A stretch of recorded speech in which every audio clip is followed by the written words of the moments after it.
안녕하세요. 잠시 세상의 분주함을 내려놓고 우리 삶의 다양한 순간들 속에 담긴 하나님의 깊은 섭리에 대해 묵상하는 귀한 시간, 오늘 여러분과 함께 나누고자 합니다. 때로는 이해할 수 없는 고난에 눈물 짓고, 때로는 예기치 못한 기쁨에 웃음 짓는 우리 인생. 그 모든 순간들이 과연 어떤 의미를 담고 있을까요? 오늘 우리는 구약 성경, 전도서 3장의 말씀을 통해 솔로몬 왕의 깊은 통찰을 따라가 보려 합니다. 이 귀한 말씀의 여정을 시작하기에 앞서 잠시 시간을 내어 이 말씀에 좋아요로 함께해 주시고 채널을 구독하여 주님의 말씀을 더 널리 전하는 사역에 동참해 주시면 감사하겠습니다. 여러분의 작은 손길 하나가 하나님의 은혜로운 메시지가 더 많은 영혼에게 닿게 하는 귀한 통로가 됩니다. 이 말씀을 듣는 모든 분들의 가정과 삶 위에 하나님의 크신 평강과 축복이 가득하기를 먼저 기도합니다. 먼저 하나님의 계획은 언제나 선하시다는 것을 마음에 새기며 시작하겠습니다. 전도서 3장 9절은 이렇게 묻습니다. 일하는 자가 그의 수고로 말미암아 무슨 이익이 있으랴. 그리고 이어서 11절에서 이렇게 답합니다. 하나님이 모든 것을 지으시되 때를 따라 아름답게 하셨고 지혜의 왕 솔로몬은 인생의 허무함과 절망감 앞에서 우리에게 3가지 깊은 깨달음을 줍니다. 그는 우리의 바쁜 일상이 삶의 진정한 의미를 가릴 수 있기에 잠시 멈추어 서서 자세히 들여다보아야 한다고 말합니다. 그렇게 할 때 우리는 비로소 하나님의 계획이 선하시다는 것을 깨닫게 됩니다. 하나님께서는 모든 것을 그분의 때에 가장 아름답게 만드셨습니다. 범사에 기한이 있고 천하만사가 닷때가 있나니 날 때가 있고 죽을 때가 있으며 수천 년의 세월을 뛰어넘어 이 시적인 구절이 오늘날 우리에게도 깊은 울림을 주는 이유는 무엇일까요? 이 말씀은 하나님의 말씀 중에서도 가장 사색적이고 심오한 구절 중 하나이기 때문입니다. 솔로몬은 이 시에서 14쌍의 대조, 즉 28개의 문장을 통해 우리 인생의 단면들을 보여줍니다. 14개의 긍정과 14개의 부정이 교차하며 우리 삶의 총체적인 모습을 그려냅니다. 솔로몬의 이 통찰은 크게 3부분으로 나눌 수 있습니다. 첫째는 시간이 우리의 육체에 미치는 영향, 둘째는 우리의 혼, 즉 감정에 미치는 영향, 그리고 마지막은 우리의 영에 미치는 영향입니다. 먼저 시간이 우리 육체에 미치는 영향에 대해 묵상해 봅시다. 날 때가 있고 죽을 때가 있으며 심을 때가 있고 심은 것을 뽑을 때가 있으며 죽일 때가 있고 치료할 때가 있으며 헐 때가 있고 세울 때가 있느니라. 솔로몬은 태어남과 죽음이라는 인간이 결코 거스를 수 없는 시간의 법칙으로 이야기를 시작합니다. 우리의 인생은 자궁에서 무덤까지, 입구에서 출구까지 너무나도 빠르게 지나가는 여정입니다. 그 사이 우리는 씨앗을 심고 거두는 시간을 보냅니다.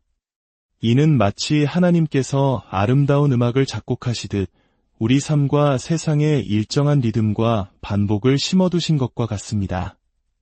봄, 여름, 가을, 겨울이 어김없이 반복되듯 이 계절의 순환은 우리 삶에 안정감과 위로를 줍니다. 죽일 때가 있다는 말씀이 조금은 불편하게 들릴 수도 있습니다. 그러나 잠시 생각해보면 우리 몸은 매 순간 죽음을 향해 나아가고 있습니다. 과학자들은 7년마다 우리 몸의 모든 세포가 완전히 새로운 세포로 대체된다고 말합니다. 우리 몸 안에는 낡은 것을 새 것으로 끊임없이 교체하는 과정이 시간의 흐름 속에서 계속되고 있는 것입니다. 또한 헐 때가 있고 세울 때가 있다는 말씀처럼 우리는 젊은 시절에는 몸을 세우고 성장시키지만 나이가 들면서 점차 허물어지기 시작합니다. 글씨는 점점 작게 보이고 계단은 더 높게 느껴지며 목소리는 희미해지고 근육은 약해지는 것. 이것이 바로 시간이 우리 육체에 남기는 흔적입니다. 다음으로 시간이 우리의 혼, 즉 감정의 세계에 미치는 영향을 살펴보겠습니다. 울 때가 있고 웃을 때가 있으며 슬퍼할 때가 있고 춤출 때가 있으며 돌을 던져 버릴 때가 있고 돌을 거둘 때가 있으며 안을 때가 있고 않는 일을 멀리할 때가 있느니라. 시간은 우리의 감정에도 깊이 관여합니다. 눈물이 하염없이 흐르는 울음의 시간이 있는가 하면 기쁨의 웃음이 터져나오는 시간도 있습니다. 바라기는 우리의 삶에 웃음의 시간이 울음의 시간보다 더 많기를 소망합니다. 솔로몬은 다른 잠언에서 마음의 즐거움은 양약이라고 말했습니다. 우리가 웃고 기뻐할 때 그것은 우리의 영혼에 좋은 약이 됩니다. 하지만 눈물 또한 우리 삶의 일부입니다. 성경은 예수님께서도 눈물을 흘리셨다고 기록합니다. 욥은 내 눈은 하나님을 향하여 눈물을 흘리니라고 고백했고 시편 기자는 주님께 자신의 눈물을 주의 병에 담아달라고 간구했습니다. 여러분이 흘리는 눈물은 하나님 앞에서 보석과 같이 귀한 것입니다. 여러분의 고통이 클수록 여러분을 향한 하나님의 은혜로운 사역 또한 더욱 커질 것입니다. 우리는 웃어야 할 때 웃고 울어야 할 때 울어야 합니다. 주님께서는 우리의 슬픔 속에서도 기쁨 속에서도 늘 우리 곁에 가까이 계십니다. 그리고 마침내 주님께서 우리의 모든 눈물을 닦아주시고 다시는 우는 날이 없는 그날이 올 것을 믿음으로 바라봅니다. 하나님께서는 우리에게 다양한 감정을 주셨습니다. 때로 우리는 분노나 우울, 슬픔이라는 감정에 휘둘리는 것처럼 느낄 때가 있습니다. 하지만 그 모든 감정들은 하나님께서 허락하신 때에 각자의 역할을 감당하고 있을 뿐이라는 것을 기억해야 합니다. 푸른 하늘과 초록빛 초원이 필요하듯 때로는 하얀 뭉게구름도 먹구름도 필요한 법입니다. 이 모든 감정들이 어우러져 우리를 인간으로 만들어갑니다. 슬픔과 아픔을 겪어보지 않은 사람은 온전한 사람이 될 수 없습니다. 하나님께서는 그러한 경험을 통해 우리를 더 나은 사람으로 빚으시고 다른 이들을 향한 더 넓은 마음을 갖게 하시며 그들 가운데서 주님의 빛을 드러내는 사람으로 만들어 가십니다. 마지막으로 시간이 우리의 영, 즉 내면의 결단에 미치는 영향을 보겠습니다. 찾을 때가 있고 잃을 때가 있으며 지킬 때가 있고 버릴 때가 있으며 찢을 때가 있고 꿰맬 때가 있으며 잠잠할 때가 있고 말할 때가 있으며 사랑할 때가 있고 미워할 때가 있으며 전쟁할 때가 있고 평화할 때가 있느니라. 때로 우리는 얻기도 하고 잃기도 합니다. 돈, 건강, 사랑하는 사람, 기쁨, 소유물. 우리는 무언가를 모으기도 하고 버리기도 합니다. 때로는 침묵을 지켜야 하고 때로는 용기 내어 말해야 합니다. 솔로몬은 사랑할 때가 있고 심지어 미워할 때도 있다고 말합니다. 그렇습니다. 예수님께서도 미워하신 것이 있었습니다. 그분은 죄를 미워하셨고 죄가 인간의 영혼을 지배하는 것을 미워하셨으며 죄가 남기는 파괴의 흔적들을 미워하셨습니다. 우리에게는 악한 사람을 미워하는 것이 아니라 그 악 자체를 미워할 줄 아는 지혜가 필요합니다. 그리고 이 시는 전쟁의 때와 평화의 때가 있음을 상기시키며 끝을 맺습니다. 우리 모두는 평화로운 세상을 갈망하지만 때로는 도덕적으로 전쟁이 불가피한 순간도 있다는 것입니다. 전쟁은 끔찍한 일이지만 때로는 우리가 믿는 가치와 정의를 위해 싸우지 않을 때 발생하는 비극이 더 끔찍할 수 있습니다. 솔로몬이 전하는 인생에 대한 깊은 통찰을 살펴보았습니다.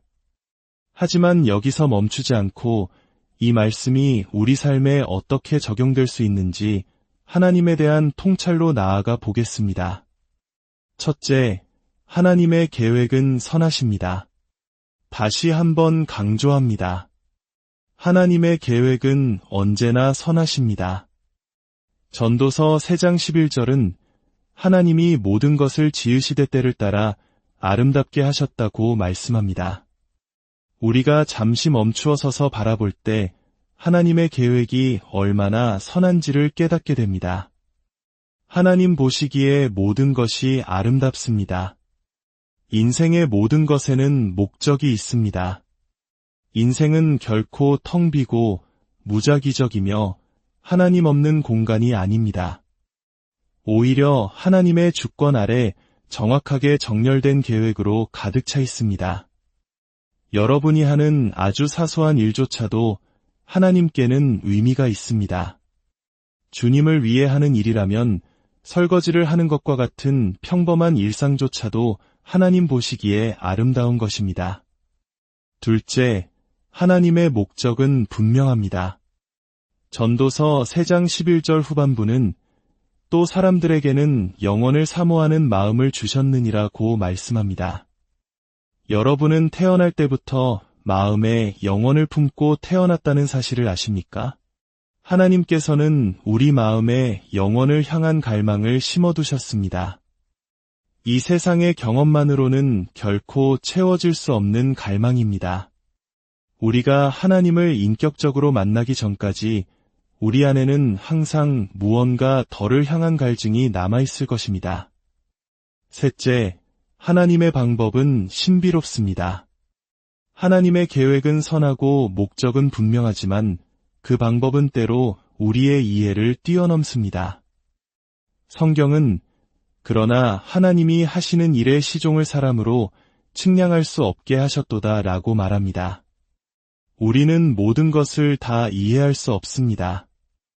작가 캐서린 마샬은 사랑하는 손주를 잃은 고통 속에서 하나님을 향한 분노와 우울감에 휩싸였습니다. 아이의 치유를 위해 간절히 기도하고 믿었기에 그 고통은 더욱 컸습니다. 그러던 어느 날 그녀는 이사야 신세장을 읽게 되었습니다. 고난받는 메시아에 대한 가슴 아픈 구절이었습니다.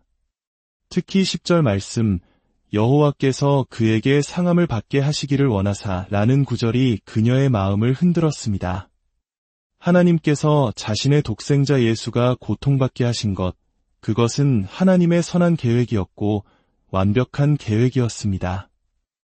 예수 그리스도께서 십자가 위에서 그 칠흑 같은 밤을 경험하시는 것은 인류의 미래를 위해 너무나도 중요한 일이었습니다.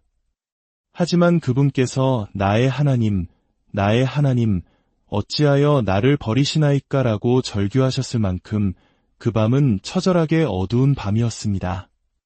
캐서린은 이렇게 결론 내립니다. 인생이 우리에게 이해할 수 없는 상황을 안겨줄 때 우리에게는 두 가지 선택이 있다.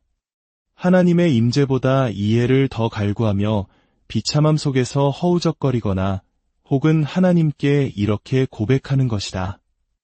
주님, 저는 이해하는 것보다 제 삶의 주님이 함께 하시는 것이 더 필요합니다.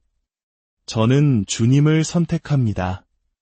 모든 왜라는 질문에 대한 답은 주님께서 원하시는 때에 주님의 방법으로 주실 것을 신뢰합니다.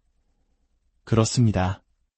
하나님은 하나님이시며 우리의 모든 질문에 일일이 답해 주실 의무가 없으십니다. 지금 우리는 믿음으로 살아갑니다. 믿음이란 약속의 말씀과 그 성취 사이의 시간을 살아내는 것입니다.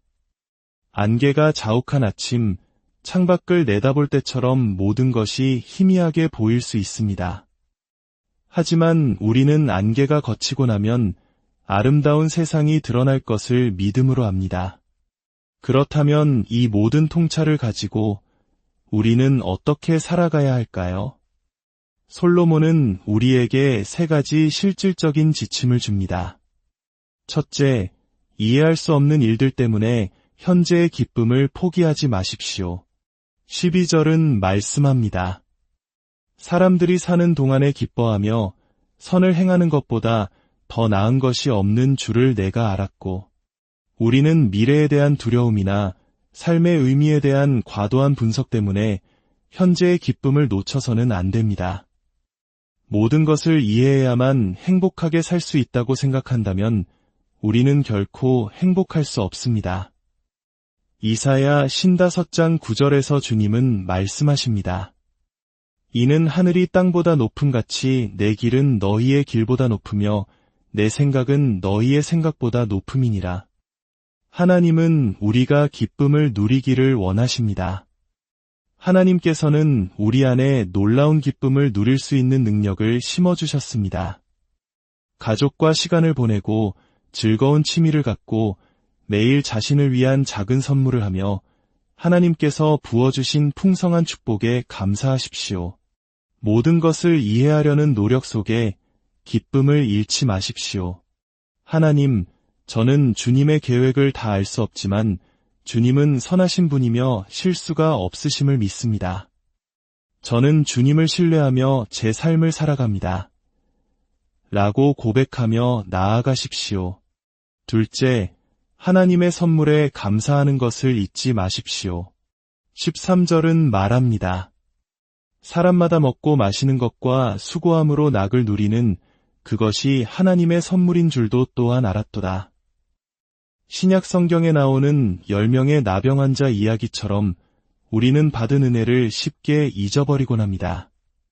그러나 치유받고 돌아와 감사했던 단 한 사람처럼 우리는 감사를 선택해야 합니다. 감사는 우리 영혼의 가장 강력한 무기입니다. 감사하는 사람 중에 우울한 사람을 본 적이 있습니까? 범사에 감사하라, 이것이 그리스도 예수 안에서 너희를 향하신 하나님의 뜻이니라. 셋째, 인생을 두려워하지 말고 하나님을 경외하십시오. 14절은 말씀합니다. 하나님께서 행하시는 모든 것은 영원히 있을 것이라 그 위에 더할 수도 없고 그것에서 덜할 수도 없나니 하나님이 이같이 행하심은 사람들이 그의 앞에서 경외하게 하려 하심인 줄을 내가 알았도다. 하나님의 일은 영원하고 완벽합니다. 우리는 거기에 무엇을 더하거나 뺄 수 없습니다. 여기서 말하는 두려움은 공포가 아닌 경외심입니다. 지혜는 하나님을 경외하는 것에서 시작됩니다. 나이아가라 폭포의 굉음 앞에서 혹은 장엄한 산맥 위로 지는 노을 앞에서 우리가 느끼는 압도적인 감정, 그것이 바로 경외심입니다. 우리는 그 위대하신 하나님 앞에서 겸손히 잠잠해질 뿐입니다. 그리고 기억하십시오. 그토록 위대하고 장엄하신 하나님께서 바로 당신의 삶, 나의 삶의 모든 세세한 부분까지도 돌보고 계십니다. 그분은 시간을 초월하여 존재하시며 우리가 미래에 마주할 모든 것을 이미 알고 계십니다. 우리가 십자가 앞에 설 때 이 모든 진리는 절정에 이릅니다. 우리는 십자가의 그 완벽하고 영원한 사랑의 행위에 아무것도 더하거나 뺄 수 없습니다. 죄를 짊어지신 그리스도를 외면하셨던 하나님의 그 침묵을 우리는 경외합니다. 그리고 마침내 그 경외심은 그 십자가로 인해 나의 모든 것이 변화되었다는 깨달음 속에서 사랑과 헌신으로 바뀝니다. 십자가 앞에서 용서를 구하고 그리스도를 영접할 때 우리의 삶은 결코 이전과 같을 수 없습니다. 사랑하는 여러분, 이제 그 놀라우신 하나님을 세상에 전할 때입니다. 우리 삶에 닥쳐오는 가장 힘든 일조차도 변화시키실 수 있는 그분의 능력을 나누십시오. 오늘 나눈 이 말씀이 여러분 각자의 삶의 깊은 위로와 새로운 힘이 되기를 소망합니다. 이해할 수 없는 시간들 속에서 하나님의 선하심을 신뢰하고 모든 순간에 감사하며 인생의 파도를 두려워하기보다 그 파도를 만드신 하나님을 경외하며 살아가는 저와 여러분이 되기를 바랍니다. 여러분의 삶의 모든 걸음마다 주님의 은혜와 평강이 함께하시기를 간절히 기도합니다.